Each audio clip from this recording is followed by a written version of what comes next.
This is the jpeg2RAW podcast. I'm Mike Howard. I'm broadcasting from the basement of Knob Studios here in sunny and hot Atlanta. jpeg2RAW is a photography podcast for the amateur photographer. You can find us on the web at www.knobstudios.com, and you can contact the show by emailing us at podcast@knobstudios.com. You can also find us on Facebook, Flickr, and Twitter by searching for jpeg2RAW, or just follow the links on our website.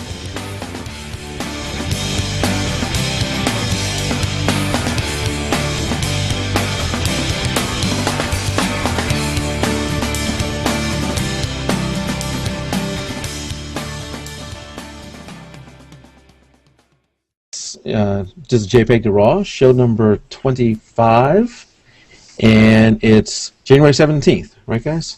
That is correct. Yeah, You've got me. The days just flow together. I'm lucky to get out of my PJs. Good to go. January 17th. And if you're coming in, we're doing this through Justin TV tonight rather than through live stream because we had some issues, but hopefully it works seamlessly for everybody because I made the page just roll over to this one. We have a little bit of news. There is a new Lightroom beta out there. Lightroom Beta 4. Have either one of you guys tried it? I haven't had time. I probably wouldn't be the best person because I just use Lightroom to call my images. I'm still haven't crossed the hump of doing any editing in there, so I don't know if I see a big difference personally. Yeah, and for anybody who's never used a beta software before, it's not always released to the public like this one is. This one's released to the public where anybody can download it. But it is, what beta means is it's still in a test environment. Things may not work, all the features may not be there. It could literally crash your computer. But generally when they do a public beta, it is pretty stable. It's pretty close to the final product. So because I don't want to crash my computer, I put it in a virtual computer, and I don't want to get into that. That's for a whole other show what a virtual computer is. But I've been using it, and it adds a couple of new features. It adds, if you're used to the module at the top, you had library, develop, print, web, and slideshow, I think is what it was, and not necessarily in that order. They've added a map module, and it's a Google map. So I stuck a few photos in there that were, I took it recently, and I don't have a geotag. If you have a camera that geotags them, that puts in the longitude, latitude, GPS information in there, then it would do this automatically. But I didn't. So what I did in the Google map, I just zoomed into the location where I was at, found the aquatic gym that my kid was playing in, and dragged the photos, highlighted the photos, dragged them onto there. Bam! Now they're all geotagged with that. So you have a whole module that is the map module. And as you take photos, you can tell it where you've taken the photos, and then you can even run queries. Show me all the photos I've taken at Swanee Town Center or wherever you want to go. Then there's another module called Books, where you can from Lightroom create a book. And I think this is something that Aperture, which is a Mac product. Don't they use Blurb? They use Blurb. Yep, they're using Blurb to create books. I've used Blurb for years. Their books are actually pretty nice. The only thing that they don't have yet since the last time I checked was like a lay flat version. Which if you're going to be doing like wedding albums and that sort of thing, that's typically what the trend is kind of going towards. But for years, I would do little flip books for my clients, and they were great. They were nice quality. And if I ever had any issues, they just, rectified it right away. So I thought they were good. Yeah, so it adds that. It adds to, if you go to the develop module, they have, you used to have the things, what was it, the brush. You had the brush there that you can use. And you could do things like sharpening and contrast and, local adjustments using the brush. The one thing you couldn't do is noise reduction at a local level using the brush. And so now there's the brush will adds in noise reduction that you can do using the brush. Also, it has white balance adjustments you can do using the brush. I don't know why I would use white balance adjustment, but I could see the noise adjustment, where if you wanted to only adjust the noise in certain areas of a photo, you could do that now using the brush. Right. That's kind of cool. Yeah. I don't know, though. I mean, that eyedropper thing works pretty well as it is, like you were saying about white balance. Yeah, so I typically do the white balance for the whole scene, but maybe if you didn't want to do that, it's interesting. It's fun to use. We'll have it in the show notes. If anybody wants to go out there, you could also just search on Google for Lightroom 4 Beta, and I think I put it in our Facebook group where you can go out there and download it yourself and install it. In my case, like I mentioned, I installed it on a separate computer, virtual computer. I don't know what happens if you install it with your Lightroom 4 that you're already, or Lightroom 3 that you're already running, whether it will mess that up. So I would be a little careful with that. The other thing is I would not put photos in there that are your only copy of them, and make edits that you're dependent on keeping those edits, because typically with a beta program, when they came out with the final version, there is no upgrade path from the beta to the final. Oh. In other words, when they come up with the final, you will have to start all over, delete the beta, and start all over again. Yeah. So it's really meant for just testing. They do this, with a public beta so that more people can try it out and find errors before they release the final copy. I don't even know if I'd mess with it then in that case if it's not going to save my edits, because then it's just a waste of my time. Right. If you're not a person who's just interested in trying out something new and getting a new thing before it actually is released, and not worried with it crashing or causing other problems. I'm not saying that it will, but that it could. If you don't want to deal with all that hassle, and I think a lot of people don't, then I wouldn't bother doing it. I agree with Kathleen. I mean, I've always looked at the betas, and I don't have enough time to do all the images I have in my regular Lightroom. Nevertheless, try out something that's probably not going to work in the future. I know I wouldn't have installed it on my main computer. I have a spare one, and I considered it, but at this point, I haven't installed it. I read all the updates about it, and I'm interested. I'll probably get it. I like the idea of the geotagging. I've done that.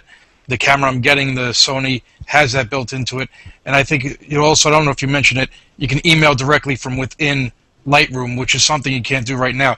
Now you have to export it. I export it to a separate folder, and then I email from that. Yeah. Is Scott giving us his information here? He gave me a screenshot of his Google Plus, and he doesn't have a picture, so that's why we're having a hard time finding him. So I asked him to add a picture. Add a picture, Scott Greene. Yeah. And I just sent him a link to our Hangout via Facebook. So, Scott, if you go check your Facebook, there's a link to our Hangout. Yeah, we're trying to add Scott into the show for tonight for a little bit. Okay. The next piece of news I have, and I won't spend much time on this because I want to get into the topic, is Nikon. I'll let you guys come up with news for Sony and for Canon. But Nikon has released the Nikon D4. I don't think it's released yet, but come out with the Nikon D4, which is the next stage of after the D3, obviously, and it's got some adds video features. It also adds where you can plug in a network cable into it and stream video or your pictures straight from a network cable. So does the D3 not have video capabilities at all? The D3 does not. I'm not sure if the D3S does. If we had Scott in here, he can tell us because he has both of them. The D4 will be adding, beefed up video capabilities. Okay. That's an interesting one, adding a network cable as opposed to an HDMI cable. So now you can put it over your network within your house. Yeah. It's 16.2 megapixels, which I think the other one was 12, so it's a little bit more than that. Maybe it was 13. It's a little bit more than that. It goes up to ISO 204,800. Oh my goodness! When are they saying that Greene is introduced? I don't know. It's the D3S was really good, but I think when you get that high, that's just not going to be good. I think when you look at it, the native range, it gives you a native range and it gives you like the extended range. The native range is 100 to 12,800. So what I would say is anything after 12,800 is the boost range. High 1, high 2, high 3, high 4. Those are where you're probably going to be starting to get a good bit of noise. I can't even imagine for myself what I would need that ISO for. I can't. I mean, I never even go to the top of my Canon 5D Mark II, and I think the top is 6400 if I remember right. And I don't ever go that high. Yeah, you know, and I've mentioned to you before, I shoot with the D2X, and it gets noisy at 800. They have made such huge advances in just the last few years. You know, the Nikon D3 was really a game changer for Nikon, at least, because it went from the D2X, which was noisy at 800, to the D3, which you could shoot at 3200 or even 6400 and still have very little noise. It was very good. And Vinyl Freak's asking, what is noise? Noise is digital grain. You know, if you remember the film days, it's that grain you would see in there when you shot with, I think they call it ASA film or ISO film, you know, something like that. I have an image that I'm going to screen share later this evening that has some grain in it, so I can show an example of that. And, you know, what's happening is it's boosting the sensitivity of the sensor to collect light. And if you think from an audio side, as you boost audio, you start to get distortion, and that's what's happening with the image. You're starting to get distortion in the form of noise in the image.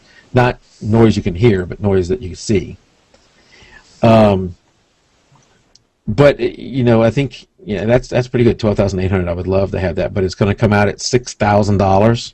If that was the price. Oh, yeah. Oh, that's easy. I'll just go out and get two. Yeah. Hey, when you get the two, can one of them be mine? Yeah. Check the mail. So that's the D4. You know, I think Scott Greene, who we'll hopefully have on later, is probably going to sell his D3 and get the D4. So it'll be interesting to hear, you know, what he has to say about it. Okay. Well, I've just added Scott to my Google Plus. So. Well, you can invite him right now. You hit the invite button. Bill says he's getting one in chat. Bill is getting a D4. D4? Dang. Yeah. Bill likes his toys. I will say that much. That guy has a lot of nice lighting equipment, and whenever I have trouble with my lighting stuff, I usually try and get Bill to assist me. Okay, I see Scott Greene. Okay, good, because I don't know how to invite him. Right, hold on, Scott.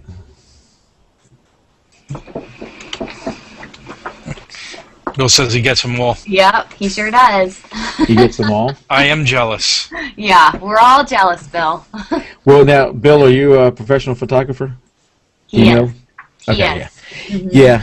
I guess if you're a professional, you kind of have to keep up with that. You know, my wife. Here's the thing for me, because I'm not a professional and it's just a hobby for me.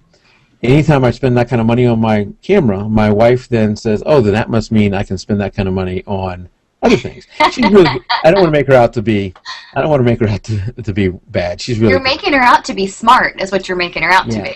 So we've got deck furniture, we've got dining room furniture. You know, all these things because I bought various cameras or lenses. Oh, I like her. So she's very smart. Yeah. She cannot speak to my wife. I have to usually double the price of whatever I'm going to buy. See, now that's the bad thing, because I'm the camera hog and the furniture hog in my family, so there's really no tit for tat here. Yeah, it's your like, poor husband. Yeah, I mean, the only thing he'd go out and get is another gun. Yeah, there you go. He's a cop, by the way. So, yes, he's a cop. He's not like well, maybe he is shooting people, I don't know, but, you know, legitimately. And as we're talking about this, we also have the Facebook group is out there, and we are going to get into it in just a minute, the manual, talking about manual. But the Facebook group, we now have Manual Monday, Tip Tuesday, and Photo Friday. So last night, I got to take my Photo Friday photo. Photo Friday is just whatever photo is your favorite photo of the week. So I already know which one is my favorite photo of the week. I took it last night. It again has to do with my wife. All right. Well, what was it? Are you going to show it? No, I don't have it ready now. Oh, okay. You have to wait and come onto the Facebook. You got to wait and come on the Facebook group on Friday to see it. I might, unless I have a new favorite, I might be showing my favorite tonight. Oh, okay. That's fine. But, you know, for mine, you're going to have to come on there to see it. All right. It is something she attempted to cook. She is generally a very good cook. This did not turn out well. Oh. So she could not believe I ran and got the camera. Awesome. And you're going to show it to the world. Good for you. Show it to the world. So, with that said, I don't know if Scott is still coming in or not. I sent the invite. I don't know if he has If he's back yet, he may Yeah. not be ready. I sent you the invite, Scott. If you are having trouble or if it's not there by the time you get there, let me know and I will resend it. But you ready to get into the main topic? Unless you guys have any news. I'm ready. I'm really excited about it. I think that it's going to be very helpful for a lot of people out there, and for people who are already shooting in manual, maybe you'll hear something that kind of either refreshes you or gives you a different perspective on things. So I think it's going to be fun. Yeah, and you know the show, our show here, we have guests on, like we had Scott. We're going to have Scott back in hopefully in a little bit. Kathleen and Tim were both guests at some times, and we had a great guest last week. I saw Morgan Curvin out there earlier. She was a great guest on 2 of the shows. Yeah, she was. So we have guests from time to time, but we also want to step back every once in a while and go back to more of the basics, because everybody has a different what is the basic for them. You know, we all learn at different levels and learn different things, and what one of us may think everybody else already knows, they may not. And we had a great post, a great thread going in Facebook about shooting in a manual and someone who was having trouble with it. And so I think tonight's topic is a really good topic that we should talk about. So you want to start off, Kathleen, or what? Sure, I'll start. Okay. Okay, so I'm just going to explain it the way that it made sense to me, and hopefully it will make it easy for everyone to understand. When you're taking a photograph, your goal is to get correct exposure. And your exposure consists of 3 separate things. It consists of your ISO, your aperture, and your shutter speed. For me, the most obvious one to start with would be your aperture. And basically, the aperture is the hole that's in your lens that opens and closes. And then the size of how it opens and closes is measured in what's called f-stops. And basically, the larger the number of the f-stop, the smaller your hole goes to be. Which always seemed backwards to me for whatever reason. It is backwards, and I think that's what made it difficult for me to grasp at the beginning, because I kept thinking, my number's high, so I should have a lot of light coming in, but it's not true. The higher your number is, your hole closes up, and so there's less light allowed into your lens.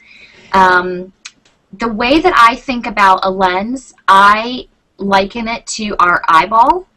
And so if your lens was your eyeball, you know how like when you walk into a really bright room, the pupil of your eye closes up really quickly because there's too much light coming in.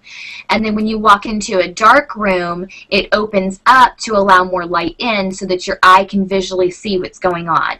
That's the same as your aperture.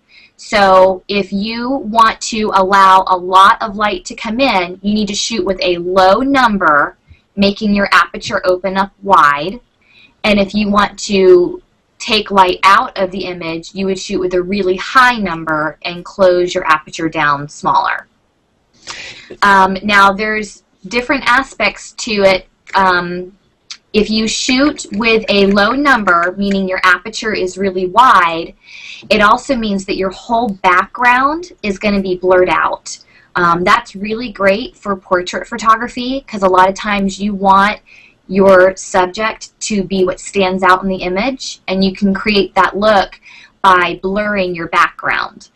So a lot of times, I'm a portrait photographer, and so I will shoot with what they call very wide apertures, meaning that I have a low number.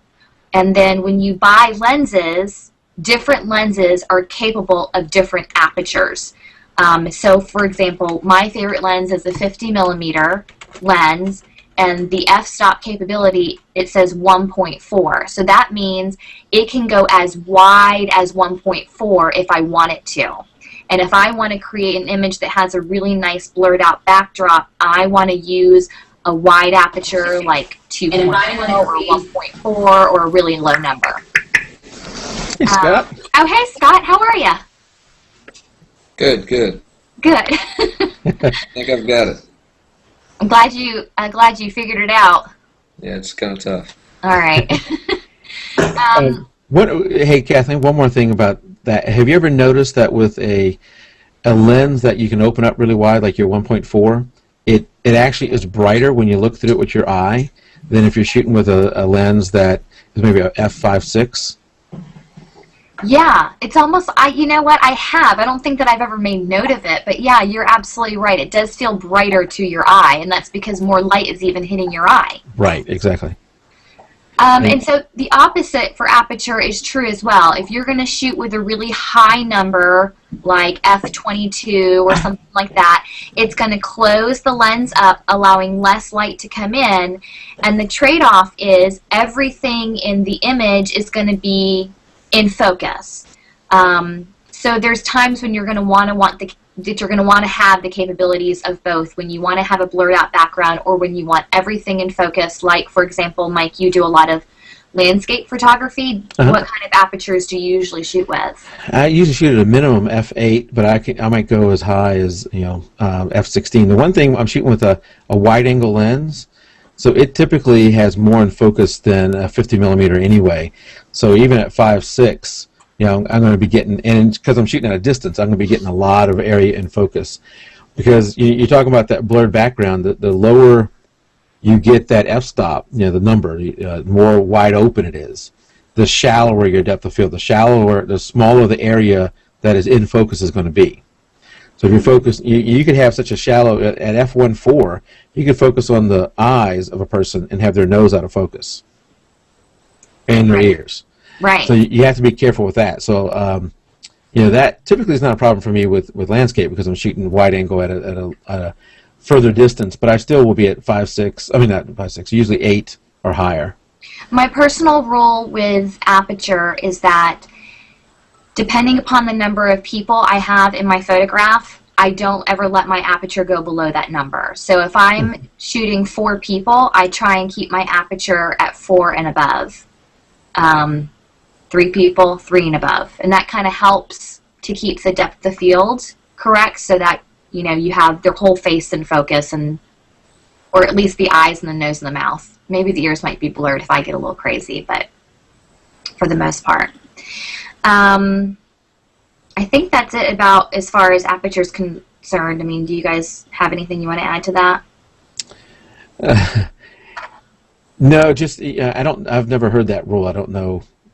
I don't do a lot of people shooting. So one thing to keep in mind is the different lens you're using may impact the amount of area that's in focus. So if you're using a 50 millimeter versus a 200 millimeter, how much you're zoomed in, also, and how far you are from the subject, is going to determine how much is in focus.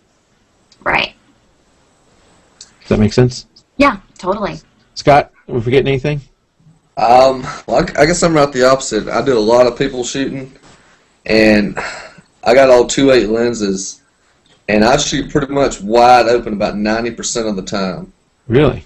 No matter if I'm shooting 1, 3, 4, 5 people, but if I'm shooting group formals, I probably don't ever go higher than 5.6. But I find the further, just like you said, Mike, the further back you go, it increases that depth of field. So even though you're shooting wide open at 2.8 or 3.5, the further you are back, it kind of you get a little bit more in focus without having to change that aperture or cut down on your light. I can totally see that. I agree with that. I think that I probably have my rule because when I'm photographing, I'm either doing newborns or a newborn with their parents. Right. And so I'm always shooting like waist up. So I'm pretty close to them. But yeah, you're absolutely right. If you can back up away from your subject, then you don't have to up your aperture quite as much. Good point. Plus, if you're using the same lens, what worked for one lens may not work for the other lens. So if you're typically using the same lens, that probably is working for you with that lens. If you switch to a wider or more telephoto, it may not work quite the same. It's kind of there is some things you can get for your cell phone that would give you a depth of field checker. You put in the focal length, you put in the aperture, and I think you can even put in the camera. And then it will tell you how much is in focus. So like I had that first, Scott, when I was shooting a lot of soccer, I would, the light would be low. I'd shoot at f2.8. Tim's probably done this too. And I'd have a 300 millimeter lens, and I was having trouble keeping things in focus. And what I found when I did, looked it up, is I probably had 6 inches worth of focus plane. Right. Depending at certain distances. And I'm just not a good enough focuser to keep 6 inches in focus. And that would, you'd also end up, like, if you got their chest, like if they were kicking a ball, you could end up, like, focus got on their chest, and now their chest is focused, but their face is not because of the way they're doing. So I was, typically when I was shooting soccer, I would go up to maybe f4 to get a little bit more. I would agree with that. I definitely was shooting in a low aperture, and in soccer, there was nothing coming in focus, and I was probably deleting 3/4 of the pictures I was taking. Yeah. Now, I think we talked about this last time you were on, Scott. The other thing with a lot of lenses is they're not as sharp as they can be wide open. There's disadvantages, wide open. There's a disadvantage being completely closed down. If you went, as high an f-stop as you could, like f22, f28, whatever it is, they're not as sharp as they could be. There's usually a sweet spot somewhere in there. I agree with that. A lot of times with my 50 millimeter, I shoot wide open when I'm shooting newborns, and I will purposefully overshoot because it might look like I've got the eye sharp in my viewfinder, and then I'll pull it up on my camera and would have had camera shake. So I will overshoot to make sure that there's an image in there. You know what we need? You know what we need? You have exposure bracketing. We need focus bracketing. Yeah. I like that one. At least I do. Maybe Scott doesn't. But like, if you had it where you'd take your first photo with focus right where you told it to, second photo with focus right in front of that, and right after that. There you go. Have you guys saw that new quote-unquote consumer camera that's coming out? It looks like a little lipstick tube. Litro. The Litro? Yes, where it supposedly, wherever you put your cursor, it brings that area into focus. Yeah. It's kind of a little gimmick camera, I think, but that looks like the same kind of focus bracket. Yeah, we actually talked about that a while back, and it looks like a lipstick case, like Kathleen said. Uh-huh. And it'll be interesting to see how that develops. It's not something I would necessarily get. Yeah. But yeah. Okay, so that kind of explains aperture, and I have a website we can go to later where I can kind of demo some of this stuff too. Awesome. Well, then the next thing would be, shutter speed. And the shutter speed is going to determine how long the camera's aperture stays open to allow the light to come in. And the way that I remember the shutter speed, once again going back to the human eyeball, if the aperture was the pupil, the shutter speed would be your eyelid.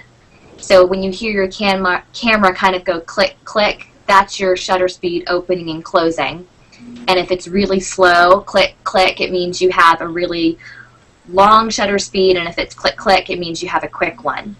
And the purpose in having the two options is if you have a fast shutter speed, you can freeze action. So a lot of moms out there that are trying to get their kids running towards them need to up their shutter speed so they don't have blurred hands and blurred children. And then a slow shutter speed would be very useful if you're like trying to get a nice waterfall picture and you want the water to look free-flowing, or maybe you're taking a picture where you want to show action in your kids and you want a little bit of blur for the artistic value of it, then you could use a slower shutter speed. Yeah, I think Steven in the Facebook group has been doing some long shutter work recently where he's taking shots of trains and showing them, come through the scene. So he's taken maybe a 30-second shot, maybe not 30 seconds for the train, but like he's taking a nighttime shot was really dark. So he's having to leave the shutter open really long for like maybe 30 seconds. And I think that's the limit of my camera. I have a Nikon D2X. After that, I have to go to what's called bulb mode, where you just hold it open for as long as you want and then you let it go and it'll close. Mm-hmm. But yeah, there's times when you want that really slow shutter speed. Yeah, I think it's kind of cool to show motion sometimes and having a little bit blurred as long as you can keep the face in focus. Mm-hmm. I'm going to be showing an image in a little bit. My kid's jumping on the bed, and I wanted there to be a little bit of action involved, so I didn't crank my shutter speed all the way up, just enough so I can make sure that one of my son's faces was on focus. Well, one of the things I also like to do when I take pictures in soccer is, instead of having a fast shutter speed to always just stop the ball, I like to have a little slower speed and then pan with the player as he's running by, so everything behind him is moving while he kind of stays frozen in the picture.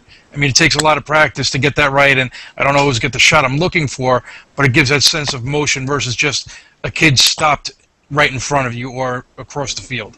Yeah. Yeah. When do you, oh, go ahead. go ahead. Well, one thing I'd use at like wedding receptions is I'll do what you call, you guys might have heard of like a zoom burst.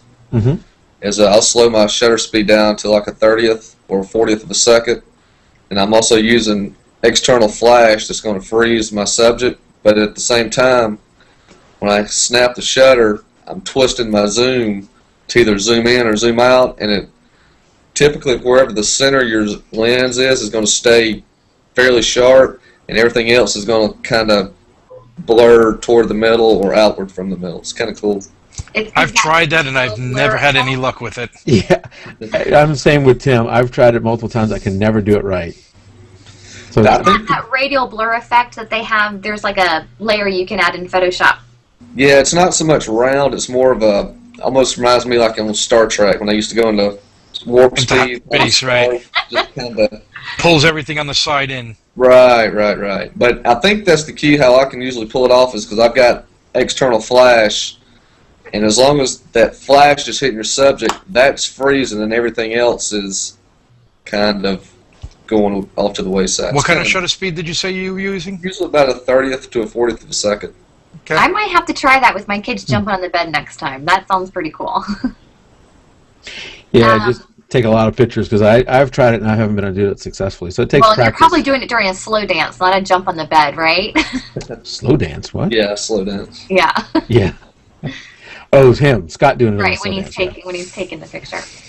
Well, and then a good rule of thumb that you can use when you're trying to figure out what shutter speeds you need to keep there from being blur is you take the focal length of your lens and you can do either times it by 2, or if you want to be really safe, 2.5 times. So for example, if you're shooting with a 50 millimeter lens, you times 50 millimeters by 2.5, you get 125. So if you're shooting and your shutter speed is at 125, you're pretty, you can be pretty sure that you're not going to have blur in your image. That is if everyone's being still. Yeah. You guys got anything to add to that one? No, it looks like we were having some issues out in chat. I just found out how to ban somebody. Oh, good. It's fun. So anyway, if we have any more trouble, now I know how to do it. So just let me know. I'm sorry, Kathleen, I missed what you were saying. That's okay. I was actually telling them what you taught me about how you take the focal length of your lens, you times it 2.5 times, and then you have a good shutter speed to keep everything in focus as long as it's not a moving subject. Yeah, and I think the 2.5 is dependent upon the person because some people, I may not be as stable as somebody else, so I generally need 2.5 times to have some buffer. I know some people who can do it at 1 times or even less than 1 times if they're really steady or have a good hand-holding technique that they're really good at. They can do that. And if you have a VR lens, that helps there too. What's a VR lens? That's Nikon's the vibration reduction. Okay. Yeah, I think yours is IS. IS, Canon. yeah, image stabilization. And Yeah. then Of course, if you have Sony, every lens works because the sensor shifts. Yeah. Yeah. Okay. Well, I guess the next thing with the exposure, so we have aperture, then shutter speed, and then we have your ISO. And that just determines how responsive your digital sensor is to light.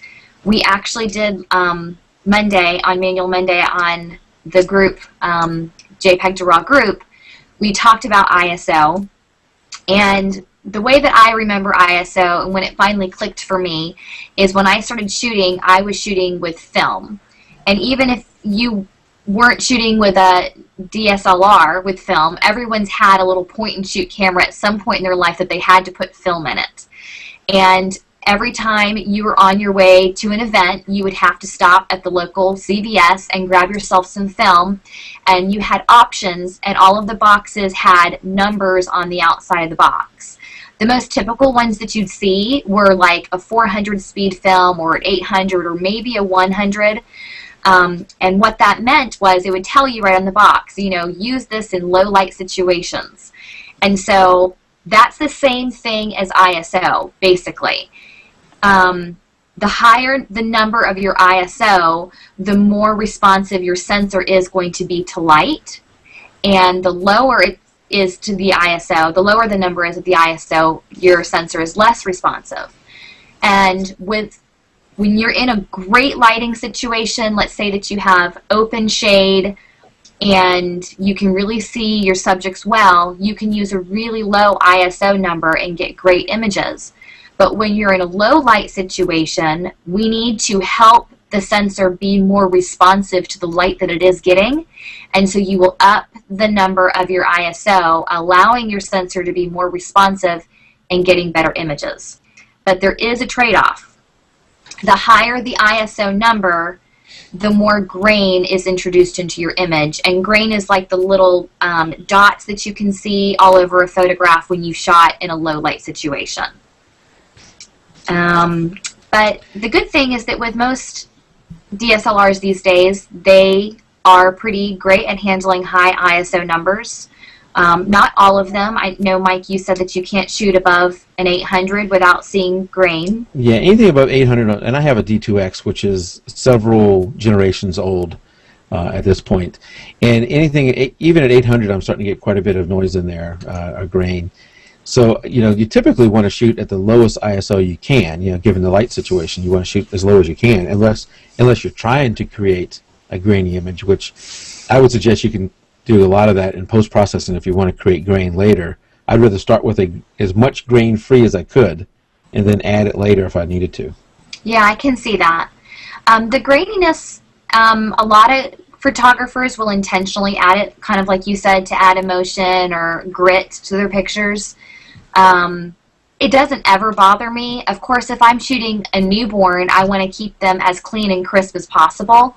I like a little haze in my images personally, but I don't want grain in my newborn pictures. But if I'm shooting my kids and it's a real life moment, eating breakfast, watching TV, jumping on the bed, whatever, I like for grain to be in those images because to me it represents real life.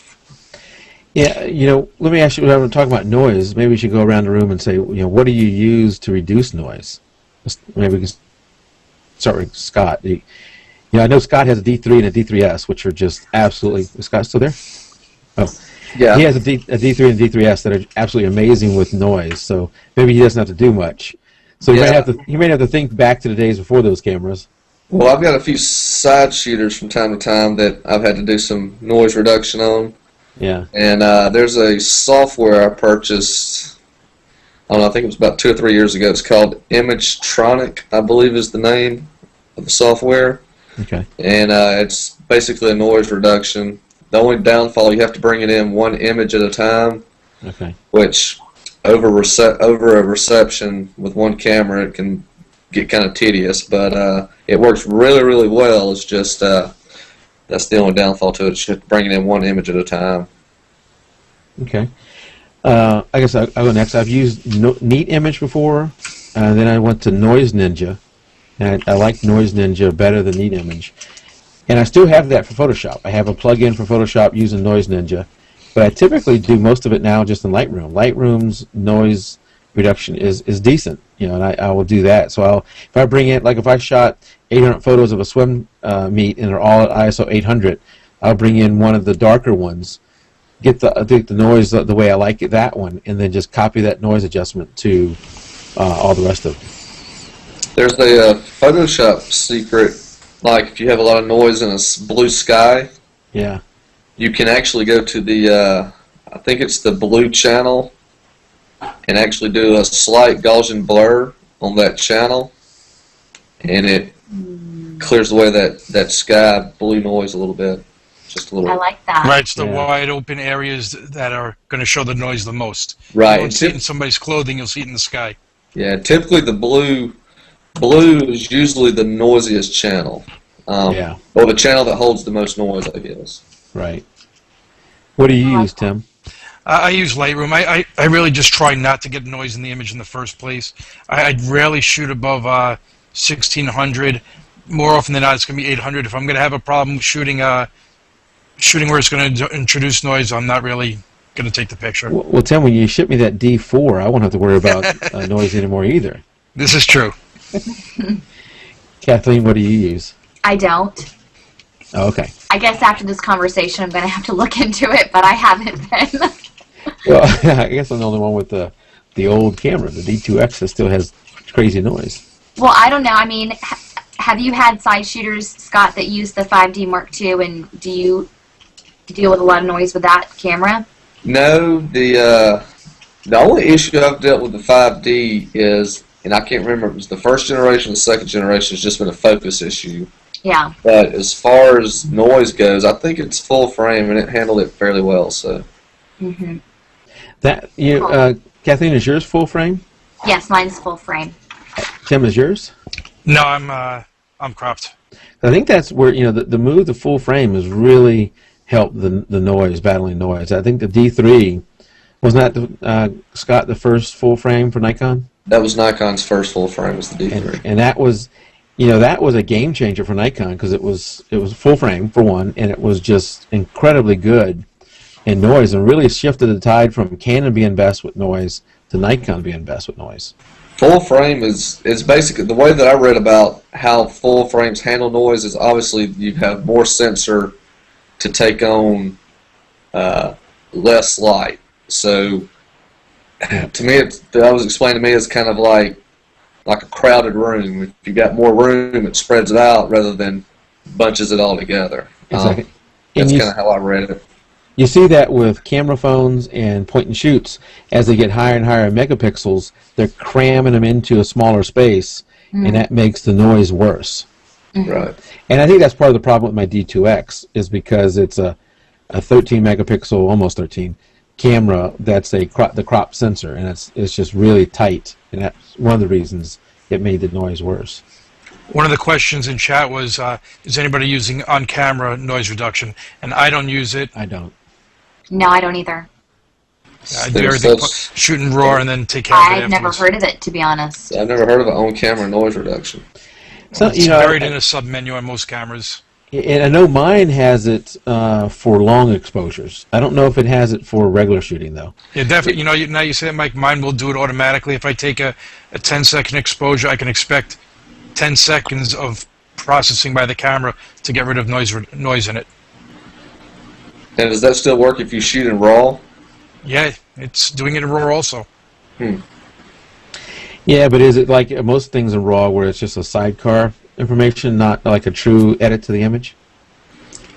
I'm gonna have to take a look at it, but I know it does it because it says it right on the screen of the camera that it's processing it, and I think it even says for noise reduction. Because I think it's trying to figure out which pixels were hot in the scene because it was exposing so long, and then it reduces the exposure on those pixels. Wow. I think that's what it's doing. 1 point for Sony. I think a lot of cameras actually do that. Probably. We're probably just not aware of it. Yeah. I don't really concern myself with noise too much because I don't mind it if the image calls for it. I have to be careful when I'm doing newborn stuff, but for everything else, I kind of like it personally. One of the other things we didn't mention before on the ISO, with film especially, I think most of the time I either shot in 100 or 400. The 100 if it was going to be out in the sunlight, 400 if it was going to be any sort of sports photography. But then you had the lower ISOs, and I can't remember, was it 24 was the one the Kodak had, where it was the strong colors that would come out from the film, and that's really the reason you're shooting with the lower ISO films. Okay. I remember there being a 50 when it was film days. Yeah. I know that my camera won't set on 50. My camera runs from 100 to 6400. Yeah, most cameras have a native range. Say like mine, I think is 100 to maybe only 800. The D2X. It's really weird. It's odd. And then they have an extended range, and that extended range could either be below it, go lower than the native range of 100, maybe down to 50 or even 25, or go higher. Generally, when you go into those extended ranges, it's not as good a quality as the normal range. I agree. I think mine's 100 to 16, and then I can go up to 3200, and Yeah. I've shot it a couple of times, but they're not usable photos. I will say that if you're leaving your camera either in full auto or if you're shooting in manual and leaving your ISO in auto, that it will limit you as to how high it will allow you to go. I know for the 5D Mark II, if you have it in auto, either full auto or shooting in manual, but you have your ISO in auto, it will only go as high as 400. And so it's good to be aware of where your ISO is, because if you're struggling with finding the right exposure with just aperture and shutter speed, then you need to be able to adjust your ISO accordingly so you have more leeway with your aperture and shutter speed. Absolutely. Have you guys ever heard of the Sunny 16 rule? Yeah, I was about to mention two things. That's one of them. And then the other one was, before we get to that, if you don't mind, the three things you just mentioned, aperture, shutter, and ISO, isn't that also called the exposure triangle? Yes. And it's the three things those three things are what determines your exposure. Mm-hmm. Those three things act together. I personally usually start with my aperture because I know that since I'm doing portrait photography, I want a blurred background. And so I start there, and then I adjust my shutter speed according to which lens I have on, basically. And then if I feel like I'm not getting a correct exposure, that is when I will either up my ISO, allowing more light to adjust on my sensor, or I will lower my ISO, allowing my sensor to be less affected. And then I wonder if I can share my screen, because I think I have what Scott just brought up, Sunny 16. Let's see if I can do this.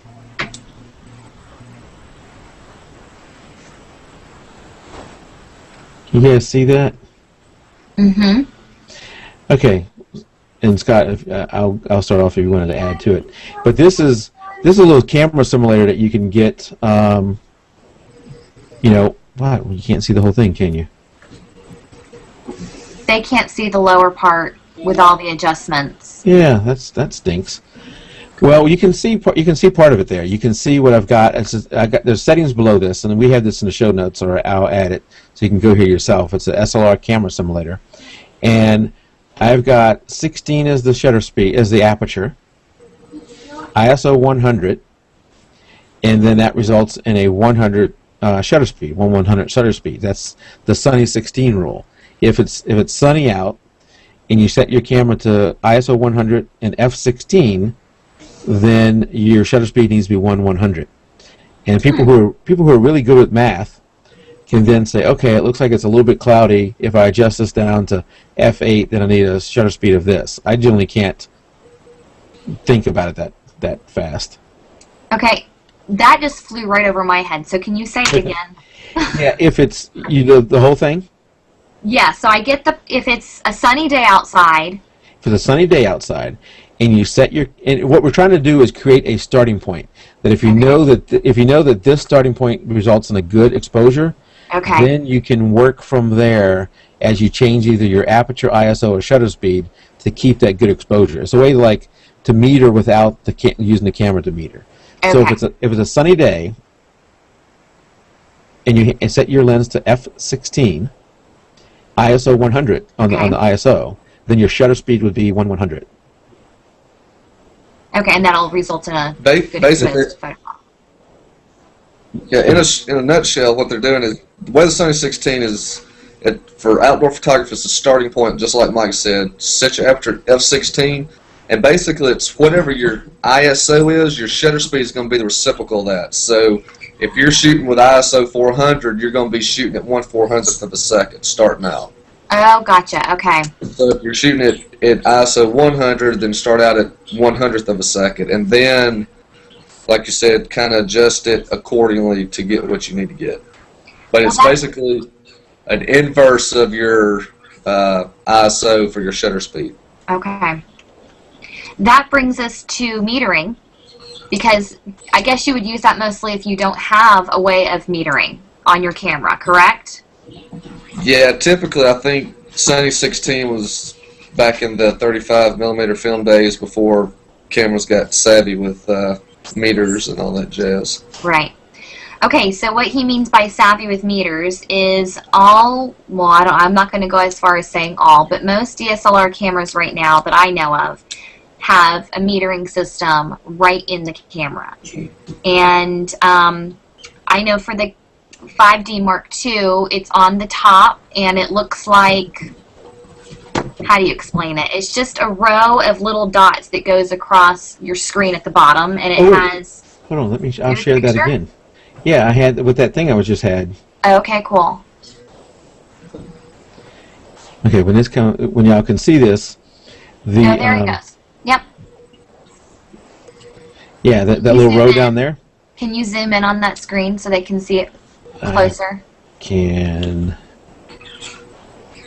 think so. Now it's out of there. There we go. So that's your meter at the bottom, all those dots, and it has a -2 at one side and then a +2 on the other side.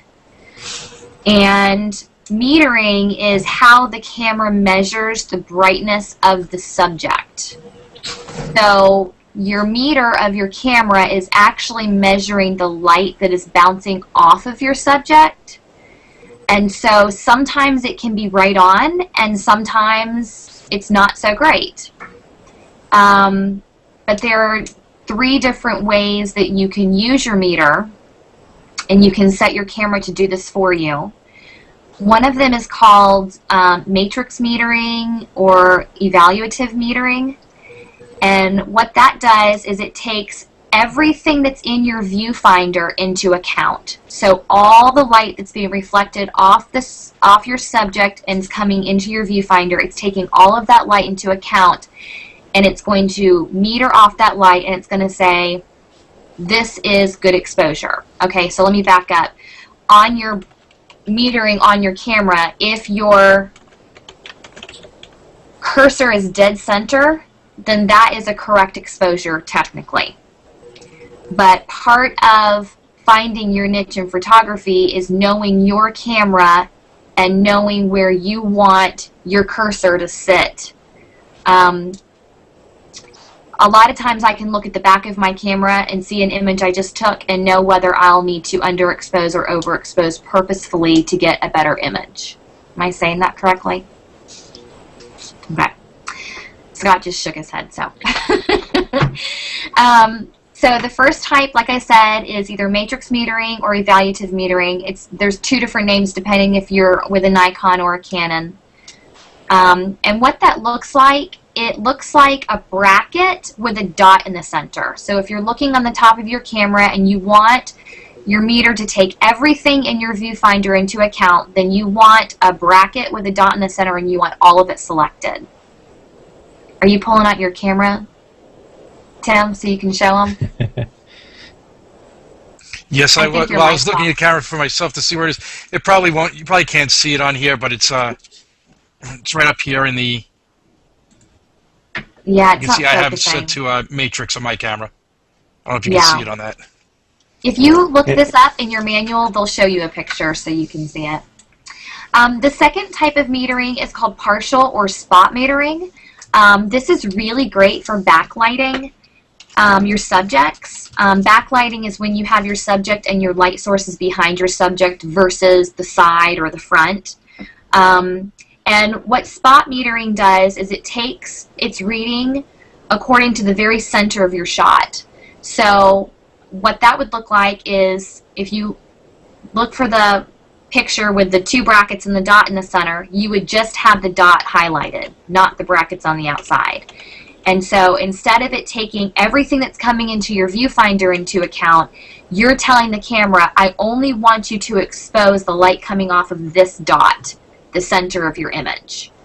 The third type is called center weighted, and this gives a reading priority to the center portion, but it also takes a little bit of the surrounding portions as well. So it's kind of a happy medium between spot metering and matrix metering or evaluative metering.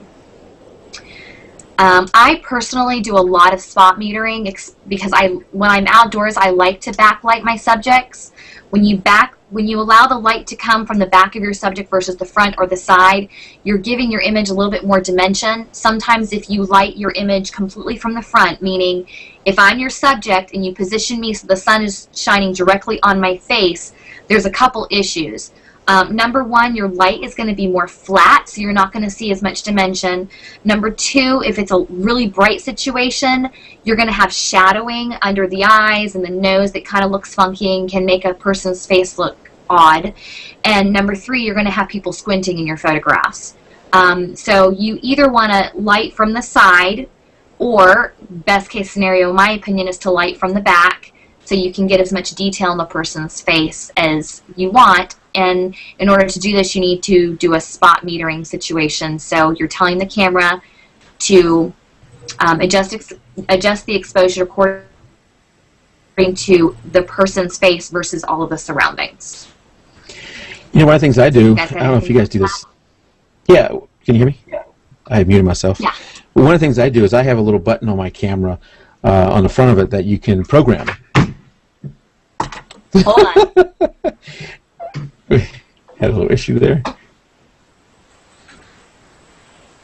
Here, we'll take the focus off of Kathleen and put it on me. You're good. So one of the things I do, I don't know, Scott or Tim, if y'all do this, I have a button on the front of my camera that I can program, and I programmed it to spot metering. So I'm generally in, because I do a lot of landscape, I'm generally in one of two things. I'm either in center weighted or mostly in matrix metering.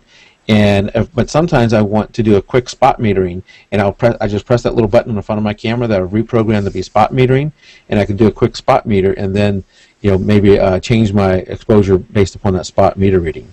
Do you guys ever do that? Yeah, I do the same exact thing. This way, especially if I'm going to put a person off center and it's a backlit scene, I'll focus on them with the exposure I want, then reposition the camera, and then take the shot. So they're in focus as well as getting the right exposure for it. Yeah. And I used to shoot predominantly center weighted, but probably about the last year and a half, I totally have moved to just strictly spot metering. Okay. It just works for wedding photography. Yeah, and are you shooting usually in manual mode? Yeah, always manual, okay. Manual everything. Yeah, so you can basically just pick the spot where you want to meter off that, and then set your manual settings based on that. Right. Yep. So, while we're waiting for Kathleen to come back, one of the things that brought up this discussion is in our Facebook group. I think people are still learning how to shoot manual. So the question or the thought was, all right, I'd want to have some of the black background blurred, so I'm going to shoot at f3.5. I'm not sure why they chose ISO 400, but they chose ISO 400, and then they knew they needed to stop some of the motion, so they shot at 1/200th of a second. The problem was it was a bright sunny day, so she ended up with images. That were way overexposed. So I don't have an example. I don't want to show the person's work, but it's a typical misconception. Or sometimes people don't think through that exposure triangle. We know over there, when they're doing that, they think, okay, I need this, I need that. But every time you change one thing, it impacts another. So I want to show an example. We had that thing coming up before where I showed you the little girl with Correct. this thing. So. In this case, let's say it's a sunny day, and you can't see all the settings here, I think, in live chat, but you can kind of see the result of them. It's a sunny day. I'm going to change the f-stop to 3.5 and move the shutter speed to 200 and the ISO to 400. And click a little button, and it takes the picture. And you should see just a white screen.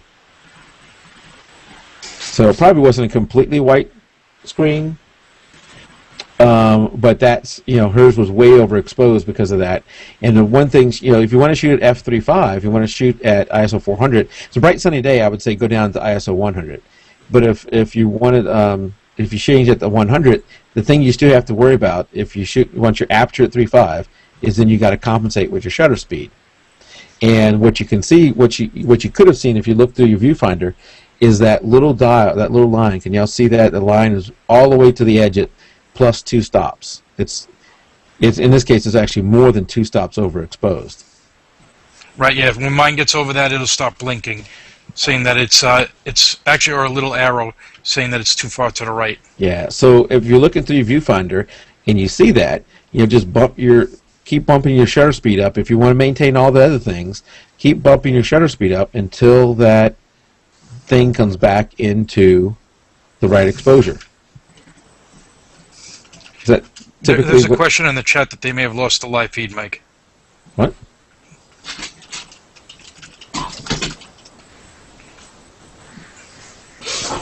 They cannot hear us out in chat. Cannot hear us out in chat.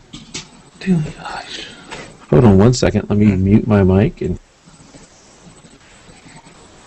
No, maybe it's fine now. I can hear him. I'm not sure Kathleen's going to be back. If y'all, let me switch back to me. I'm not sure she wants me to share this, but I'm going to share it anyway. If you saw the last few seconds before Kathleen left, she looked like she was definitely afraid of something. Did y'all see that? No, I missed it. Well, it looked like she was definitely afraid of something. So I thought it could have been one of two things: a little bug, which I hate bugs too. If a spider crawled across here, you'd see me fly backwards, or one of the kids came running through naked. It was neither one of those. It was a mouse. Ah! So I think she's dealing with a mouse right now, so she may not be back. So it's up to us guys to finish up. She did have a photo she wanted to show, but we're already running pretty long, so I don't want to go too far here. But what you guys wanted to add? What did we miss on shooting manual?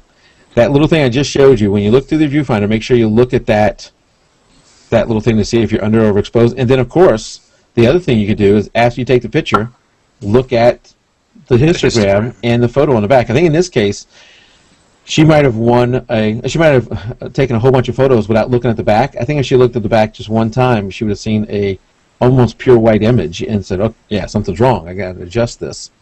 And while RAW will give you some headroom over JPEG, it's maybe a stop, 2 stops. It's not going to give you 5, 6 stops of correction.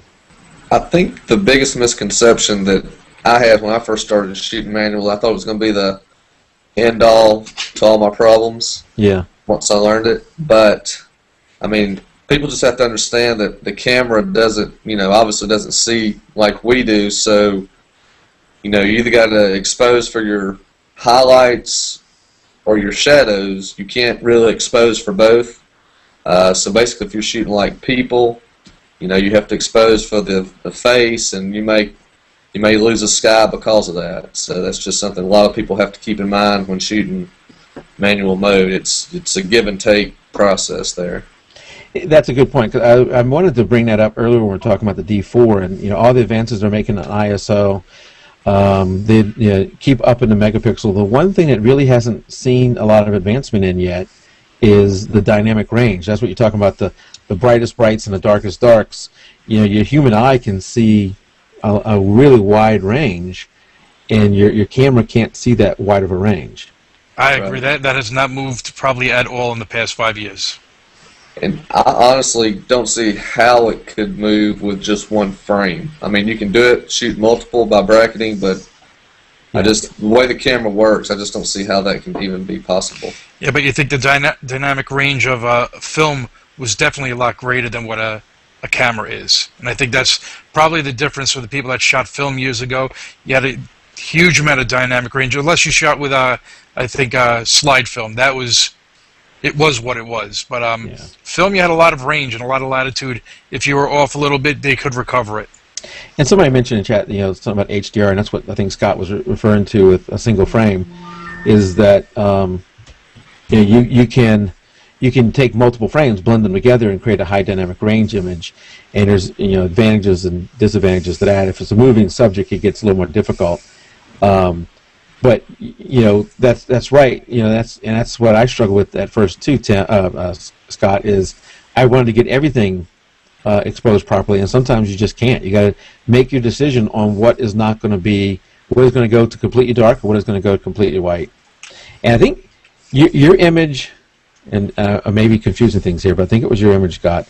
The one with a couple with the lights around their is it engagement or wedding couple that they had the lights around their neck and you had the sky in the background? Sometimes, like in that image, the blowing out of certain areas actually fits the image and makes it look really good. Right. Yeah, that's one of my favorite. I haven't looked.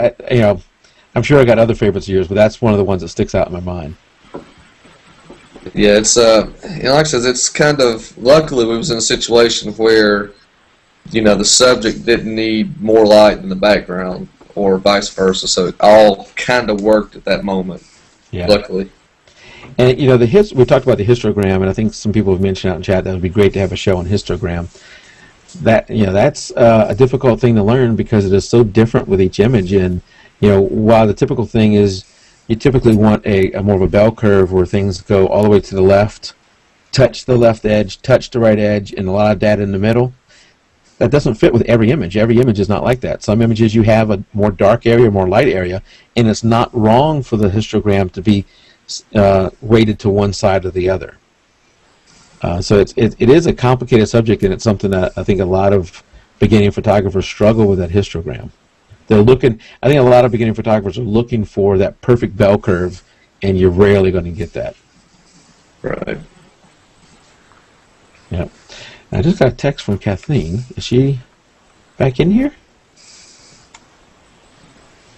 She realized it was Mickey Mouse. No, she is standing on her desk. Just point the camera upwards. So she's still in here because I don't think she's been able to cut it out, and she may even be able to hear us, but she's standing on her desk. I'm not a big fan of mouse running around the house either, so I can understand that. Neither am I. All right, what else, guys? Bad exposure. Well, I think I said it previously. The biggest thing about shooting in manual for me was forcing myself to look at the viewfinder and everything that was in there, and not relying on the camera anymore just to take a picture because I had it set to either an aperture priority or shutter priority. Now I had to actually look and make sure that the scene was going to be exposed correctly. So really trained my eye inside the camera. You know what I might suggest is going full manual is difficult. You got to think about every one of the pieces. But it's really good to get out of auto mode. And in my cameras, I've actually never even tried auto mode. But go to shutter priority or aperture priority, and that starts teaching you parts of the exposure triangle where you've got to start thinking about at least the aperture or the shutter speed. And then as you learn those things, you can move into manual. And since I do a lot of sports, I'm not sure I want to, even though I typically I understand I may not be as good at it as Scott or Kathleen. I don't always want to use manual mode. I want to put it in aperture mode or maybe shutter mode. Maybe I want to put it in shutter priority and say I'm shooting soccer. I want it to be 1/1000 or 1/2000. Want that to be set, and I'll let the ISO and the aperture move around. And I don't want to have to be bothered with changing it in manual mode. So manual mode isn't for everything, I don't think. Yeah, I agree. Yeah, I tried shooting high school football, and I had to use aperture priority. I mean, there's no way you can meter the length of a field and the different lighting that they cross in one play and keep up with it with the manual mode. It's just near impossible. Yeah. The only exception I've had to that is when I shot indoor basketball. Then I did go to manual mode because what I was having happen is when I take shots of the players come up to dunk the ball, I was catching the ceiling lights in there. And when they're on the regular court, I would be fine, but when they came up to dunk it, it would catch those lights and all of a sudden exposed for those lights and they're all dark. So I would shoot manual there because the light was fairly even throughout the court. But outdoor sports, something like shutter priority or aperture priority is the way to go. And it helps teach you something so you can move into manual because shooting in manual mode has a lot of advantages. You get to choose the exposure rather than what the camera chose. And like I said, I went from, obviously I was an auto shooter at one time, then went to aperture priority and started kind of learning how the camera worked in aperture priority. And now even though I shoot in all manual, I basically shoot wide open all the time, meaning that I shoot at f2.8 or whatever my lowest aperture is, or biggest aperture opening. Yep. And basically all I'm controlling is my shutter speed. So I've only got really one dial to work with while I'm shooting manual. Yeah, very good. Yeah, that helps make it a little bit easier. Yeah. Well, Scott, thank you for coming out tonight on short notice, and you're welcome back anytime. All right. Kathleen is still probably hiding on a chair, and maybe I'll text her when we get down here and see if she's okay. We've had Scott on as a wedding photographer. We've had some infant photographers. Next week, I think we have a landscape photographer coming on. So, and Kathleen and I have been in a little competition to see competition to get guests. Who can book the most guests. And I thought she would be easy to beat. She has proven to be difficult to beat. She's very good at it. So we got some good guests coming up. And if you're not part of the Facebook group already, we got a good discussion going out there. Scott has a great Facebook group going on for photographers in Georgia. What's the name of that group? JPEG Photographers of Georgia. Yep. And how can people get in touch with you, Scott?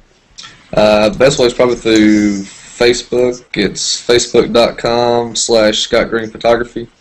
Okay. And Tim, how about you? The easiest way to get through to me is through the Facebook page on jpeg2RAW. Yep. And Kathleen didn't mention it, but she was supposed to draft you to do next Manual Monday. Ooh, I'm glad she found the mouse. All right. Well, I'm glad everybody was able to live through a few troubles. We had to switch over to Justin TV tonight. We've had some interesting things happen in chat in Justin TV. I learned how to ban people for the first time. Sadly.